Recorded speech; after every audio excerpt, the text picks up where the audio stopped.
की मार्फत लिखी गई अंजील, चौथा बाब और 27 आयत।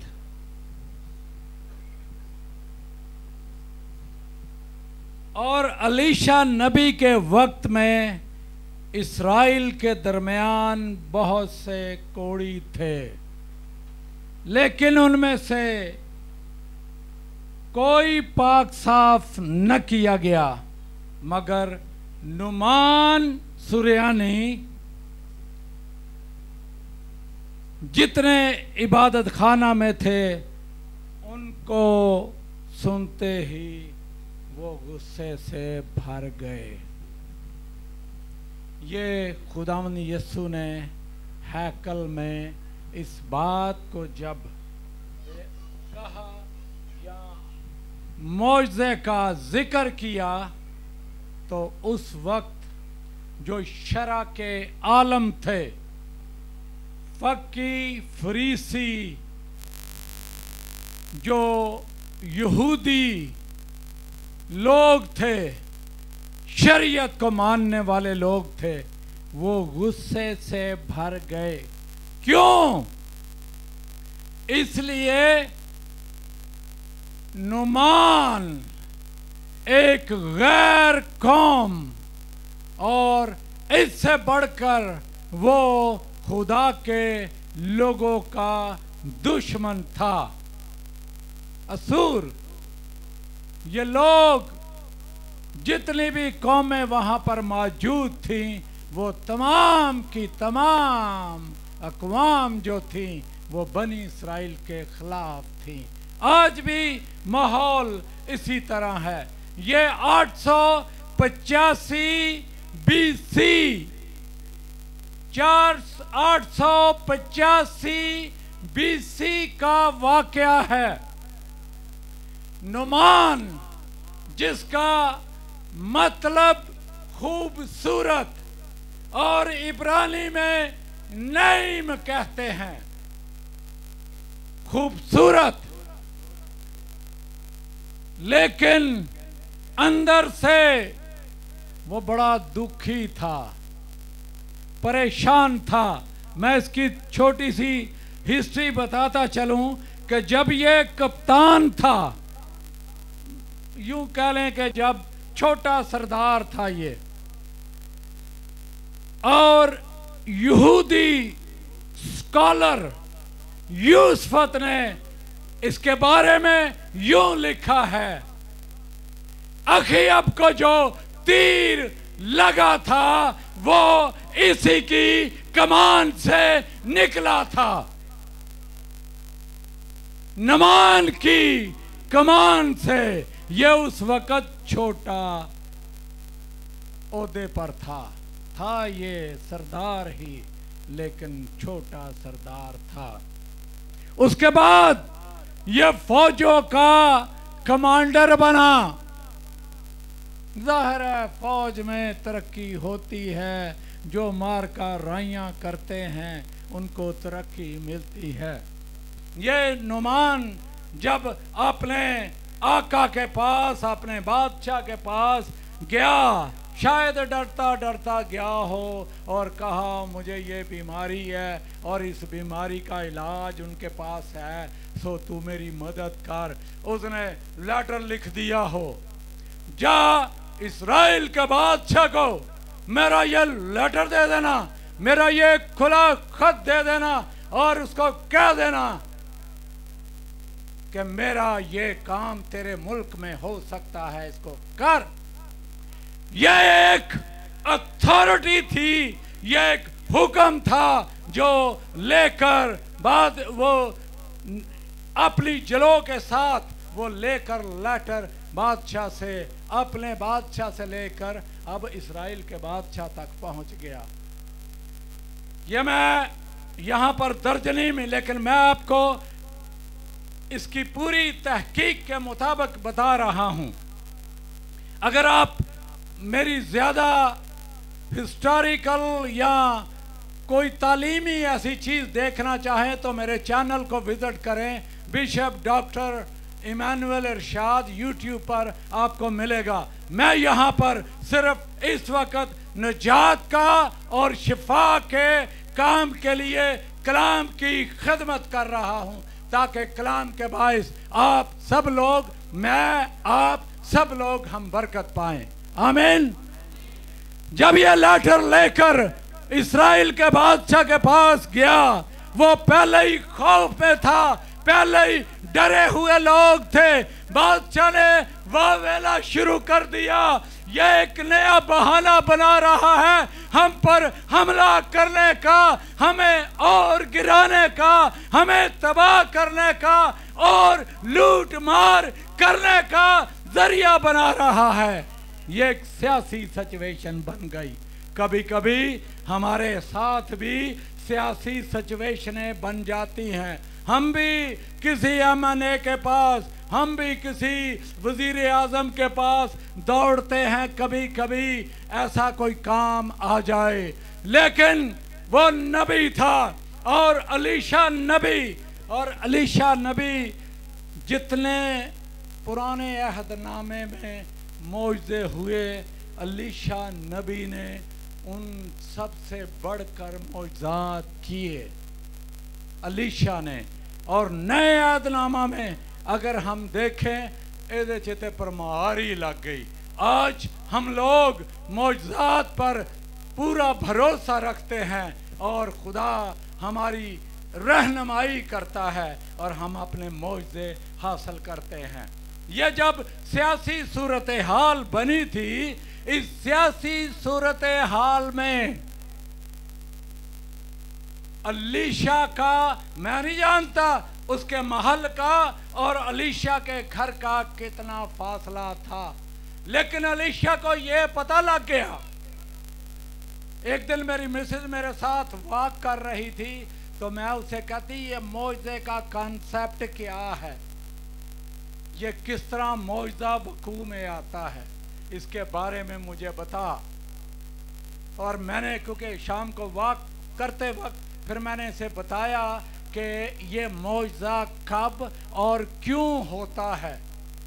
हम जब खुदावंद यीशु के नाम की कुदरत को जोर से पुकारते हैं, खुदावंद की गैरत को जोर से पुकारते हैं, खुदावंद अपनी गैरत में हमारे लिए मौजज़ा करता है।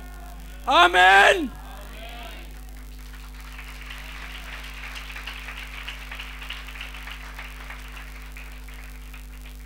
अलीशा को जब यह पता चला कि मेरे मुल्क में नमान आया है और ये कहता है कि वो बादशाह परेशान है, शायद बादशाह नबियों पर पूरा भरोसा रखते थे, और उसने ज़रूरी बात है उसको कहा, ओए आ गया, मेरी जान छुड़ा, मेरी जान छुड़ा, मैं क्या करूं।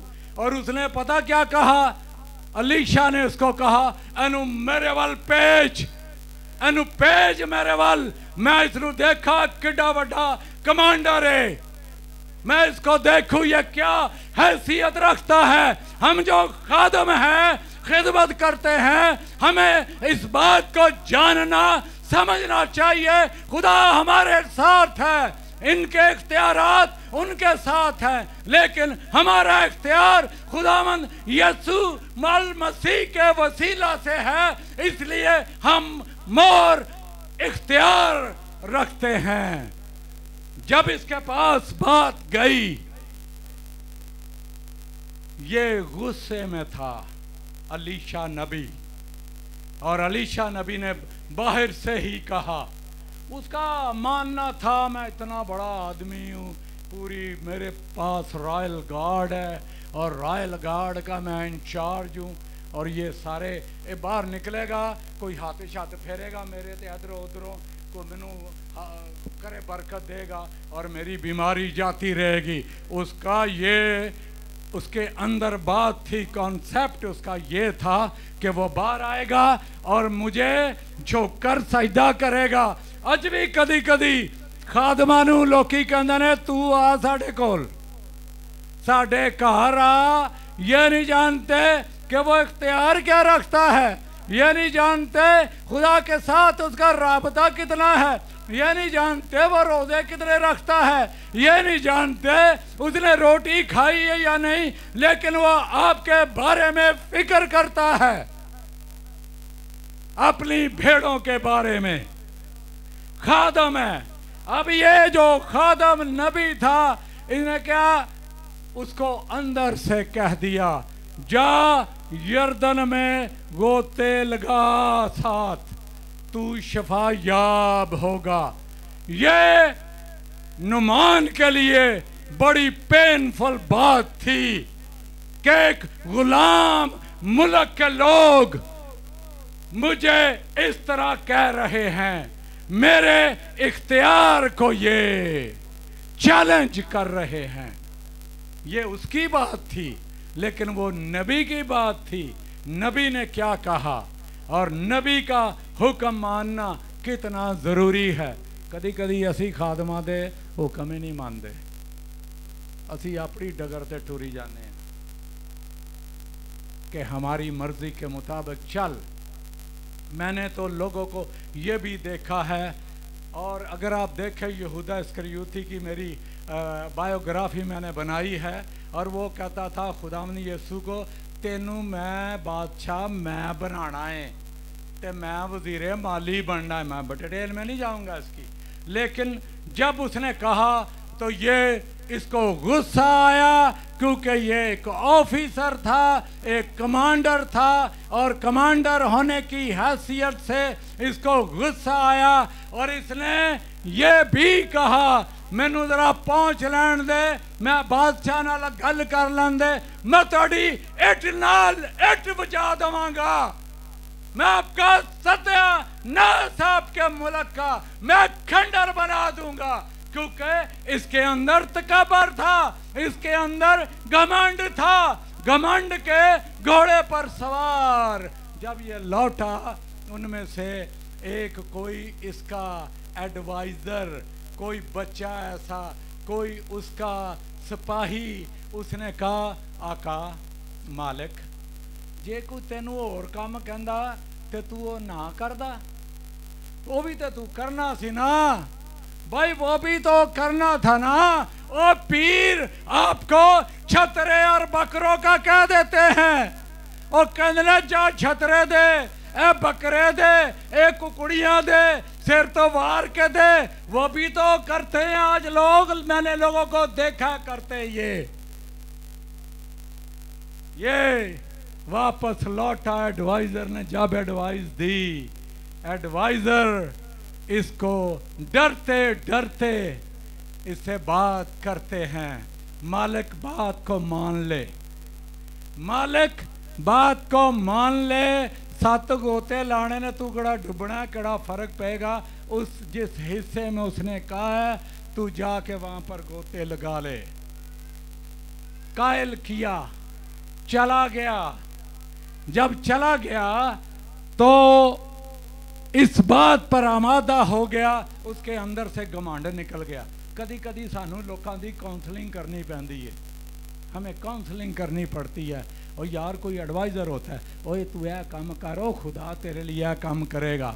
हमें सिखाना पड़ता है, हमें समझाना पड़ता है। ये एल्डर्स लोग जो होते हैं खादमों के साथ, बुज़ुर्ग लोग जो होते हैं, बड़े लोग जो होते हैं, चाहे वो ख़ानदान में हो, वो समझाते हैं, ओए मान ला गल। कभी कभी बच्चे भी समझाना शुरू कर देते हैं, प्यो मान जा, तू बड़ा अथरा है तो मान जा, चंगा रहेगा, एवं ना तंग करया कर, पूरे खानदान में भी सारे पासे वक्ता पाया है तू। कभी कभी जब ये गया वहाँ पर, एक गोता लगाया, नुमान ने सिचुएशन और कैफियत से निकलकर इस बात पर आमादा हो गया और एक गोता लगाया। जब एक गोता लगाया और बाहर निकला, उसने देखा कुछ भी नहीं हुआ, ठीक हो गया जी। दूसरा गोता लगाया। जब ये दूसरा गोता लगा रहा था तो लगा के बाहर निकला, फिर भी कुछ ना हुआ। परेशानी आ गई और दो गोते मारने, थोड़ा बहुत फर्क पैंदा है, कोई फर्क नहीं पिया, कुछ नहीं हुआ। कभी कभी हम भी दुआ करते हैं, थोड़ी जी दुआ की तो कहने मौजदा फटाफट हो जाए, भाई कोई टाइम लगाना पड़ेगा, वक्त गुजारना पड़ेगा, खुदावंद के साथ कदमों में रहना पड़ेगा, दुआ करनी पड़ेगी, खादमा के साथ रहना पड़ेगा, तरीका सीखना पड़ेगा। तरीका सीखने के बाद ही आपको समझ आएगी, वरना कोई समझ नहीं आएगी। दूध तीसरा लगाया, जब तीसरा गोता लगा रहा था, लगा के बाहर आया, फिर भी कुछ नहीं हुआ। लेकिन एक बात, जिसने एडवाइस दी थी वो परेशान हो गया, वो दुखी हो गया। कभी कभी हमें चर्च में लाने वाले लोग और समझाने वाले लोग और कहने यार थे तेन फायदा कुछ नहीं होया, यार मैं माफ़ी चाहना, बाहर ही खलो के कह देंगे ने यार, फिर मैं तेरा मतलब है तेन गलत जगह पे भेज देता है। गलत जगह नहीं है, जगह ठीक है, मज़बा ठीक है, काम ठीक है, निजात ठीक है, यीशु ठीक है, डॉक्टरों का डॉक्टर है, हकीमों का हकीम है, मालिकों का मालिक है, बादशाहों का बादशाह है, खुदावंदों का खुदा है। वो मुझे और आपको निजात भी दे सकता है, शिफा भी दे सकता है, प्रॉस्पेरिटी भी दे सकता है। हाँ, हम शुक्रगुजारी नहीं करते, जिसके बायस हम नाकाम रह जाते हैं। चौथा गोता जब उसने मारा, बाहर आया, फिर भी कुछ नहीं होया, और परेशान। वो एडवाइजर और परेशान हो गया, सारे परेशान हो, यार होया कुछ भी नहीं। तो जो होया कुछ ना इन्हें सिर उड़ा देना साड़ा। खौफ था, उन पर खौफ आ गया। पांचवा गोता मारा, फिर वही बात, खौफ, दहशत। पूरे जितने उसके साथ फौजी थे वो सारे परेशान हो गए, उसके बॉडीगार्ड थे परेशान हो गए। तू पुत्र मशवरा तो दे देता ही, हुण अगली गल सुन ला, साढ़े ना होना की है मुल्क जाके नौकरियों बार हो सकता धोना ला देन। पुराने दौर में 885 BC में ये कुछ हुआ करता था, बादशाह जो मर्जी कर दें, कोई पुछण गिछण वाला नहीं सी हुंदा। छठा गोता लगाया और ज्यादा खौफ छा गया। कभी कभी आपकी और मेरी बीमारी इतनी बढ़ जाती है, हम खौफ खाना शुरू कर देते हैं, हम बेरोजगारी से खौफ ज़्यादा हो जाते हैं, हम मसाइल से लड़ नहीं सकते, खौफ ज़्यादा हो जाते हैं। लेकिन आपको गुड न्यूज़ मैं देना चाहता हूँ, जो हमारा खुदावंद है, हमारा निजात दहिंदा है, हमारा शाफी है, वो हमें शिफा दिए बगैर नहीं छोड़ता। लेकिन हमें भरोसा और यकीन होना चाहिए, हम अपनी शिफा अपने खुदावंद से लेंगे। असी बदरूआ को जाके नहीं लाने, इन्होंने बाबिया शाबिया ना कोई राबता नहीं रखना। ये जो बांधते हैं अपने बाजुओं पे, गलों में डालते हैं कुछ भी, हमारा भरोसा नहीं है। मेरी दरख्वास्त होगी जमायत खड़ी हो जाए। इससे पहले कि मैं 7वें गोते पर आऊं, जमायत खड़ी हो जाए और हर एक ये कहे मेरा मौजज़ा आज मुझे चाहिए। मैं बेरोजगार हूँ, मैं नाकाम हूँ, मेरी सोच फेल है, मेरा दिमाग, मेरा जिस्म, मेरा दिल, मैं बीमारी में, मैं दुख में, मैं परेशानी में हूँ। आज मुझे मेरा मौजज़ा चाहिए मेरे खुदावंद। मैं किसी पीर फकीर को नहीं मानता, मैं किसी को नहीं मानता। हर एक ये कहे, हर एक अपने दिल में माने, बेरोजगारी खत्म हो जाएगी, आपकी बीमारी खत्म हो जाएगी, परेशानी खत्म हो जाएगी। हालेलुया। अब 7वां गोता है, 6 गोते, कुछ नहीं बना, कुछ नहीं हुआ, इंतजार है। इसको भी इंतजार है और इसके साथियों को भी इंतजार है। या तो खौफ है या निजात है। आपकी निजात है या पर खौफ है? क्या चीज है जो असरअंदाज है? लेकिन मैं यीशु के नाम में हर एक चीज को ब्रेक करता हूं, हर एक चीज को रिवर्स करता हूं, हर एक कर्ज को रिवर्स करता हूं। आमीन।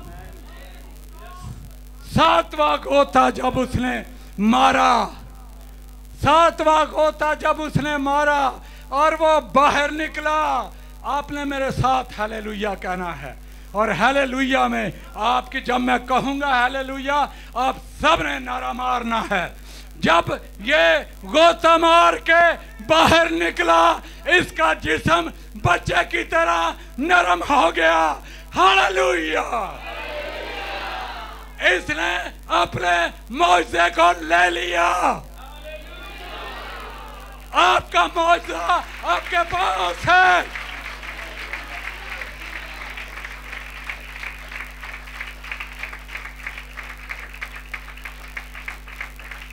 मेरा ईमान है आज आप जिस तरह आए हैं उस तरह वापस नहीं जाएंगे।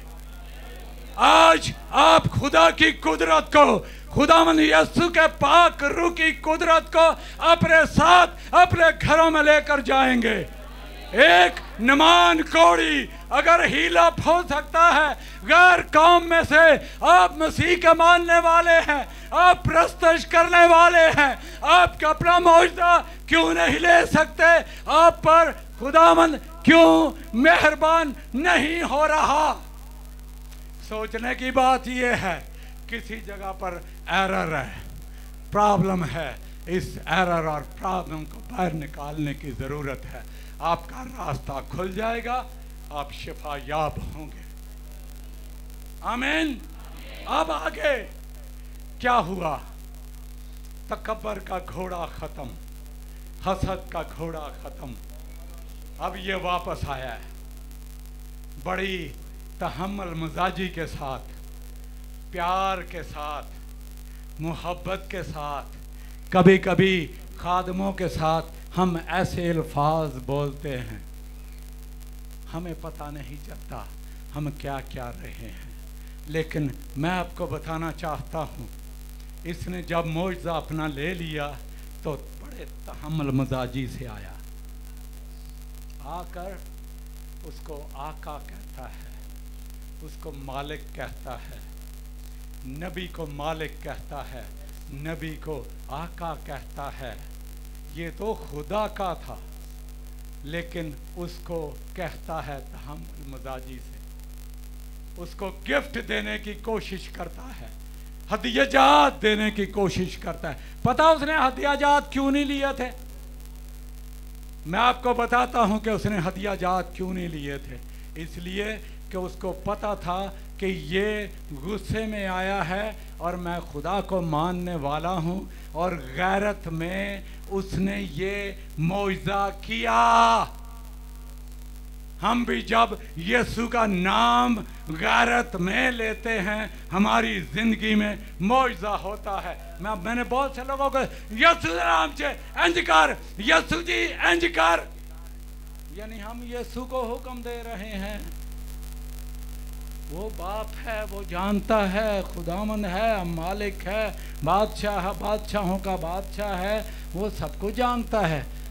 ते असी ते कमांड करने, हम तो हुक्म देते हैं। ज़रा हमें इन चीज़ों को चेंज करने की ज़रूरत है। फिर कहता है उसने, मैं मान गया, मैं जान गया हूँ अब कि इस्राएल में खुदा है।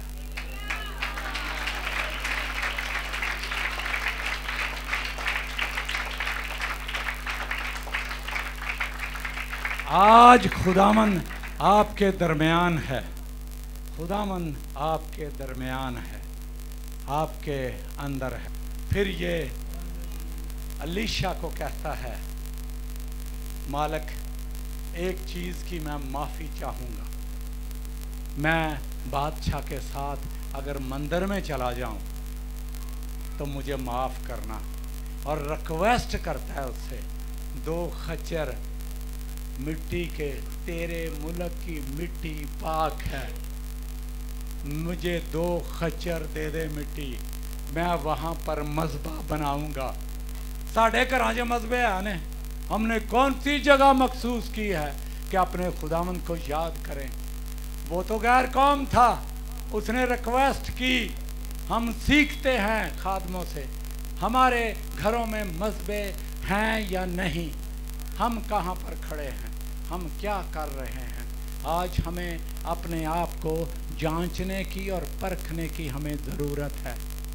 और ज़्यादा अगर आप दुआ करते हैं और ज़्यादा करें, और देखें खुदा के साथ राबता, और करें, और तेज़, और ज़्यादा।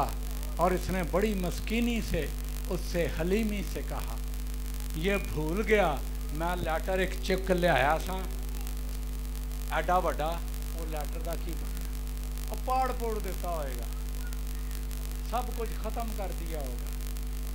वो गुस्सा तकबर जो लेकर उसने वापस जाना था, उसे पाड़ पोड़ के सुट गया। तो फिर उसको आका मान लिया। हम किस को मानते हैं? हम किस पर भरोसा करते हैं? आज हम जानते हैं हम खुदावंद को मानने वाले हैं, और हम जानते हैं खुदावंद के बगैर इस दुनिया में हमारा कोई खालिक, मालिक, राज़िक, नजात दहिंदा, शाफी नहीं। आमीन।